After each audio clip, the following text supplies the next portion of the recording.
We have many things to understand. So, how it triggers and what it damages, that we have to understand. Because it is the inner engineering that we have to understand first, that we call physiology. A physiological mind is totally different. A morphological mind is totally different. How it looks, that is morphology. How it works, that is physiology. So in this physiology, let us analyze by seeing different systems. In a system where totally circulatory system is disturbed, circulatory means it includes blood vessels, it includes heart, it includes all those which are controlling circulation. In this, what is happening?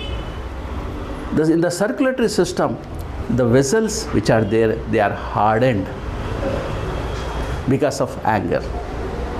And in addition to that, a pressure build-up, heart rate increases, it increases heartbeat, blood vessels narrows.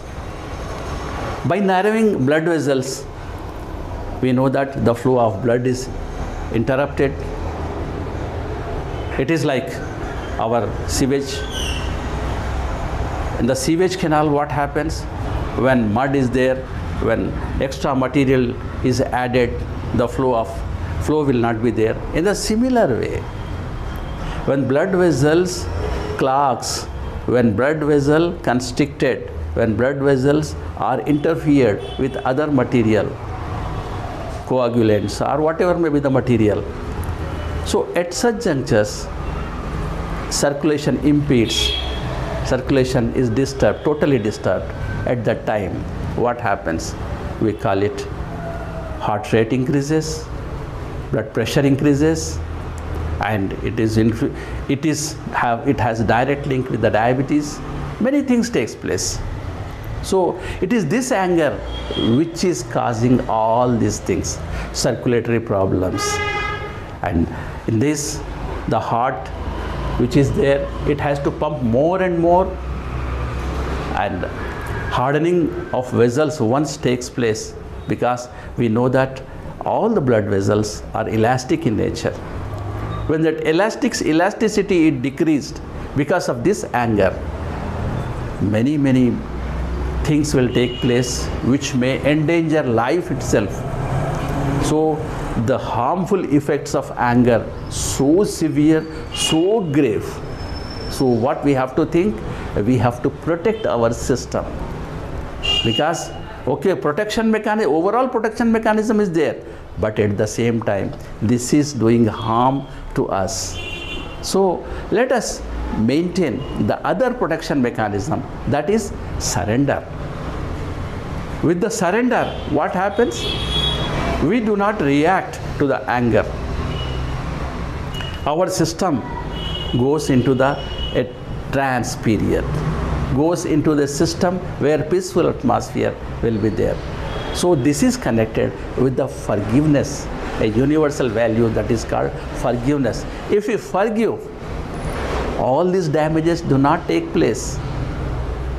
So this is important, most important thing. If you want to protect your blood vessels, your heart rate, your blood pressure, all these things, what we have to do?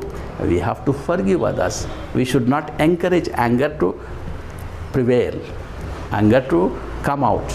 So this is how one mechanism by which we can control anger. And the second one is most important thing is digestive mechanism. In this system, what happens? We know that entire world knows that without food, we cannot survive. It is this food which is giving energy to us. If there is no food, no energy. But at the same time, along with the food, we are taking such foods which are very harmful to the human body. Like a balance of the sodium and potassium is there inside our cells. If that is disturbed, everything will be disturbed. Suppose what happens, you are taking more salt, salty foods, pickles, or anything which contains sodium. This sodium is a potent danger.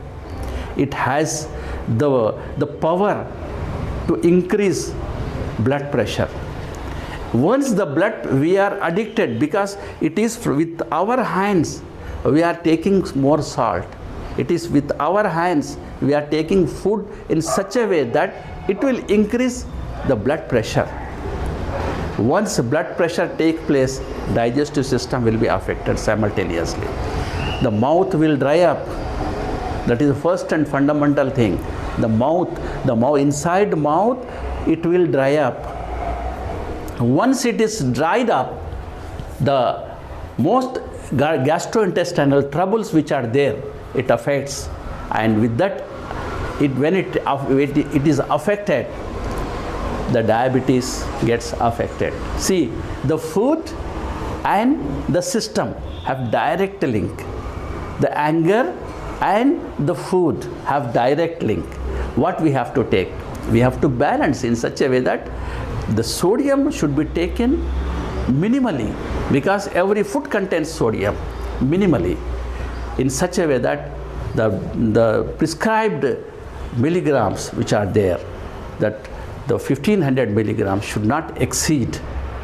It means that when the quantity of sodium is increased, we have to take potassium in our body. Potassium in the form of bananas, potassium in the form, several form potassium foods are there.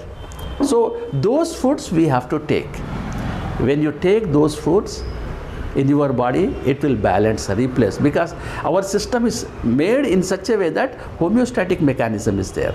If that mechanism is disturbed, see, equal, whatever the quantity of sodium is there, the equal quantity of potassium is necessary inside our cells. If that cycle is disturbed, who is disturbing? It is the person himself. He is disturbing, and thereby he is going to hospitals with an ailment called diabetes, with an ailment called hypertension.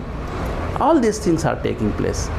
When it is increased, he is calling it hypertension. When it is decreased, he is calling it hypotension, the low BP. This is how it has, the digestive system has a direct effect.